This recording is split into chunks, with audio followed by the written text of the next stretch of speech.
आदित्य माढ़ी पूर्वतन विधायक 2019 मसीह 2024 मसीहा पर्यंत से विधायक थिले एवं गत थर से विरोधी दलर सदस्य हिसाब रे आम सहित काम करथिले। से जने भारी अमायिक तांकर व्यक्तित्व थिला। लोकंकर सहित सुसंपर्क रखुथिले, लोकंकर सेवा करुथिले। गत कोरोना समय रे से कोरोना द्वारा पीड़ित होइथिले। गत थर मध्य तांकु एम्स रे चिकित्सा दिया जाइथिला एवं तांकु भल मध्य करा जाइथिला। किंतु विभिन्न रोग ता भितरे आसीबा द्वारा से पुनर्बार आउथरे देह बारंबार खराब होउतला। आमे भी तांको संपर्क रे थिलु।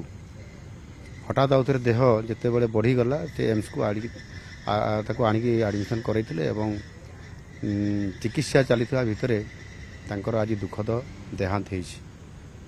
निश्चित भाव रे ए दुखरे मु गभीर भाव रे दुखित एवं मर्माहत। जड़े आग धाड़ीर समाज सेवी हिसाब रे काम करुवा जड़े व्यक्तित्व को आज ओडिशा हरैला। तांको आत्मार सद्गति कामना करने सहित तांको शोकसंतप्त परिवार रे किभली भाव रे सुख और आनंद आसु से प्रभु निकट रे प्रार्थना करुछु एवं तांको परिवार रो उन्नति हो। निश्चित भाव रे सेथि पई आमे समस्त मिसिकरी प्रभु निकट प्रार्थना करुछु।